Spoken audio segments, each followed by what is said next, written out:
Today I'm looking at AI, the good, the bad, and the ugly, and the type of impact that it can have on your creative life. I'm no expert on this topic, but I am observant, and I have worked with and felt the effects of AI on my creative career, and I want to share some important takeaways that will help put all this stuff into perspective.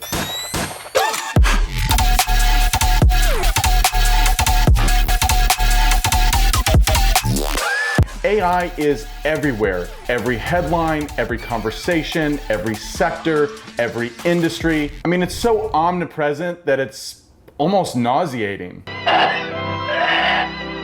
No, not almost. It is.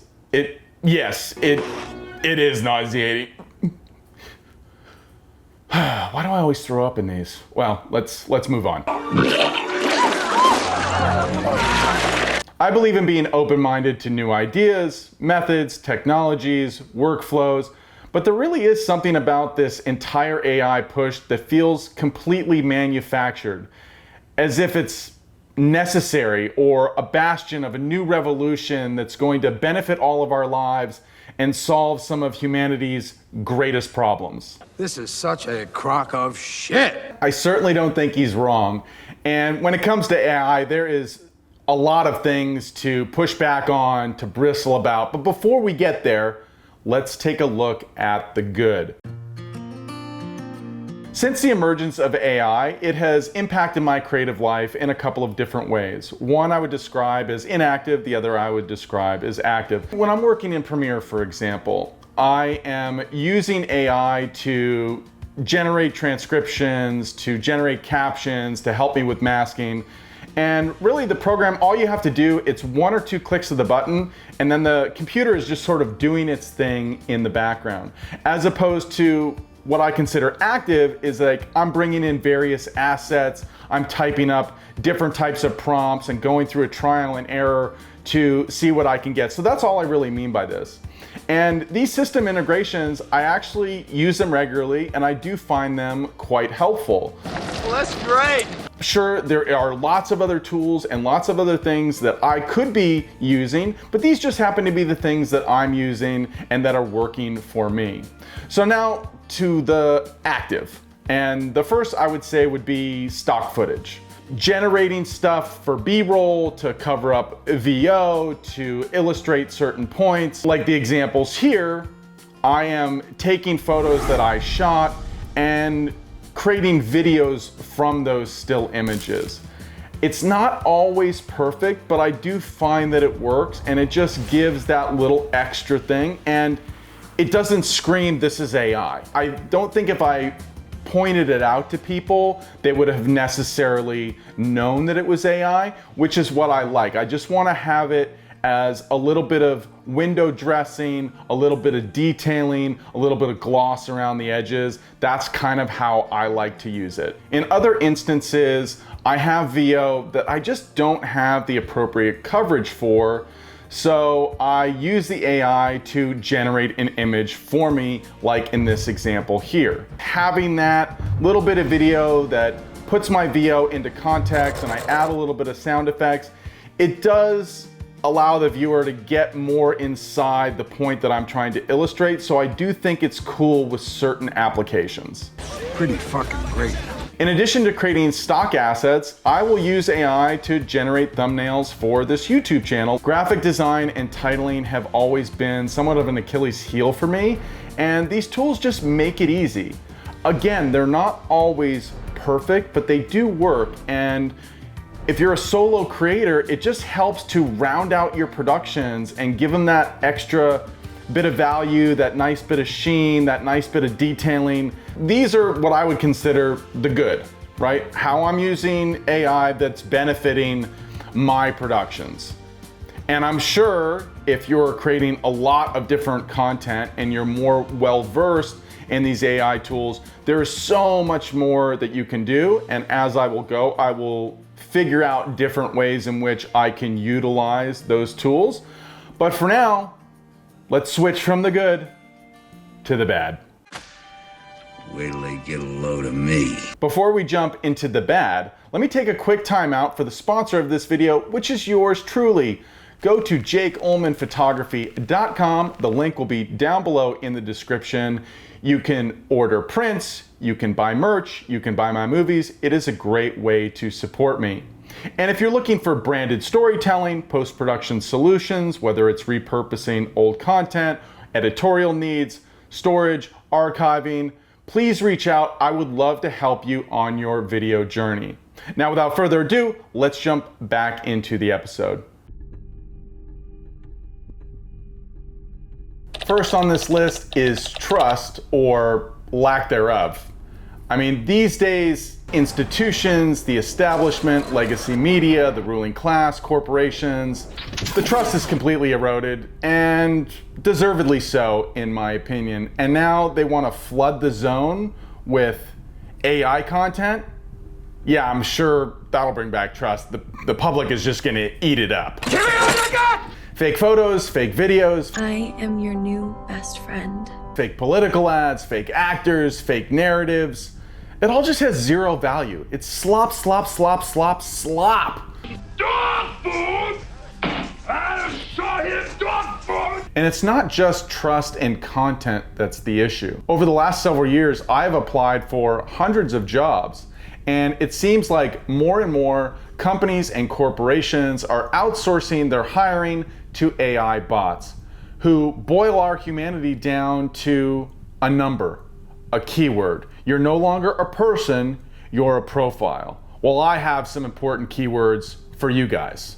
Go fuck yourself. This moves us right along to AI's continuing evolution, or the appearance thereof. Humanity and technology have always been on this trajectory, but it's important to ask, to what end?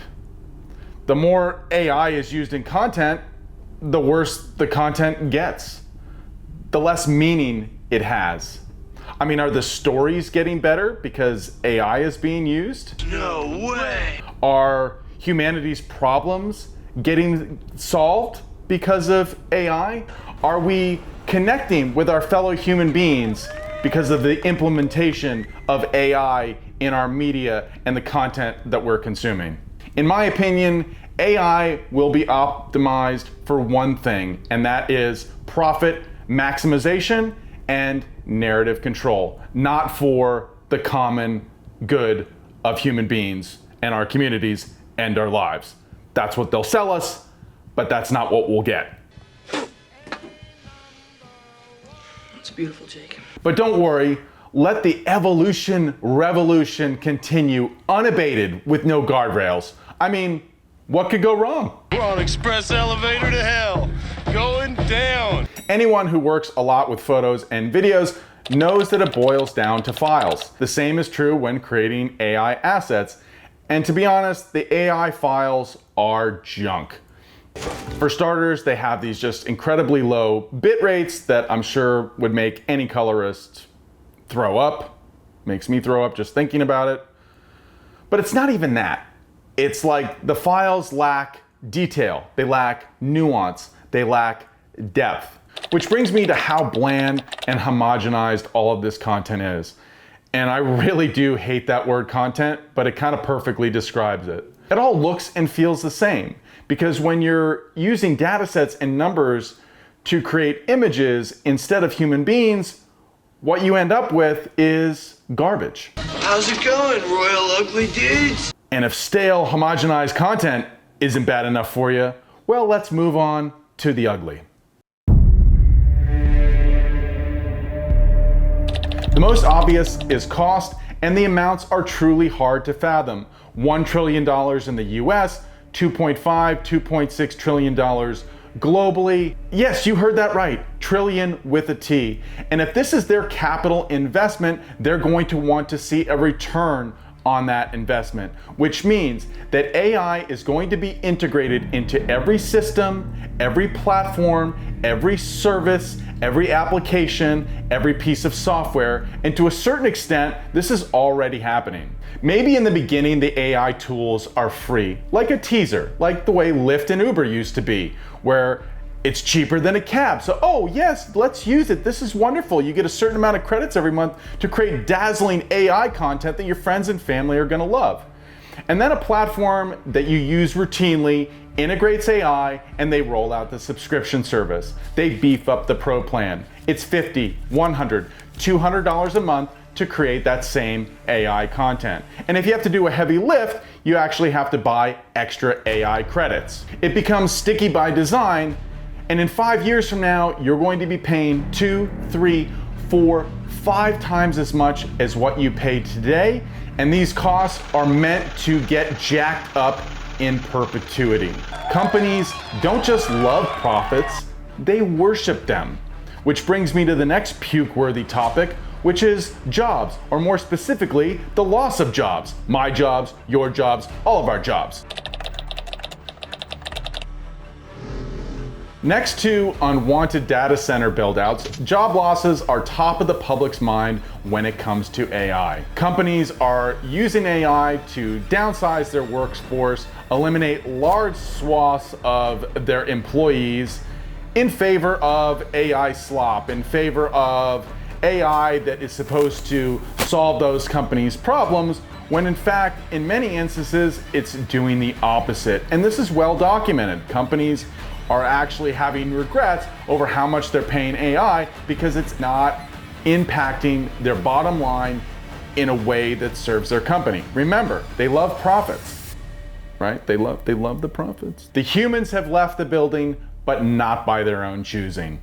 Now what the fuck are we supposed to do? Some of the lucky ones are only losing their jobs, whereas others are losing their jobs and they're losing their IP. Yes, that's right, their intellectual property. This too is well documented. The stealing, pillaging, copying, and repurposing of previous copywritten material and likeness is unfortunately commonplace in the world of AI. Did you guys see the story of the AI company buying up rare books, scanning those books, and then destroying the books afterwards? What I think is important to understand with this particular example is that this is not the AI doing this. This is the companies and the people programming and running those companies that are doing this. And this, unfortunately, is just the beginning of the dystopian depravity. And maybe the justification for all this is that we need to beat Russia and China to the punch so that we maintain global dominance and AI supremacy so that it's our people that prosper and not their people that prosper. I don't think any of us are going to prosper. Don't say I told you. I thought so, I'm sorry. All of this is almost laughable if it wasn't for what I consider to be the ugliest part of AI, and that is the loss of connection. Film and the arts to me are all about the human connection. It's how we relate to one another on a deeper level. We write, we tell stories, we share photos and videos, we watch movies, we discuss, we relate, we inform. Those connections that you make with those people when you're creating art is really a beautiful thing, and AI is literally eroding that at its core. The meetings of all these minds can create works of art that no algorithm or data set could ever come up with on their own. The resulting creativity of these collaborations isn't always Shakespeare, but it is genuinely human. And the diminishing and loss of these connections takes part of our souls away. And this is something, in my opinion, that we should never be willing to part with.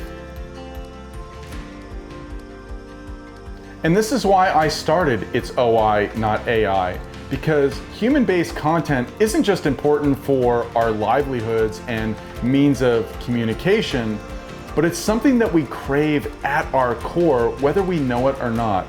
If you like this video, you're gonna love this one on creative trends killing your art, so please check that out. Again, you are watching It's OI, Not AI. My name is Jake. Please like, share, comment, and subscribe to really help this channel grow. And until next time, stay creative.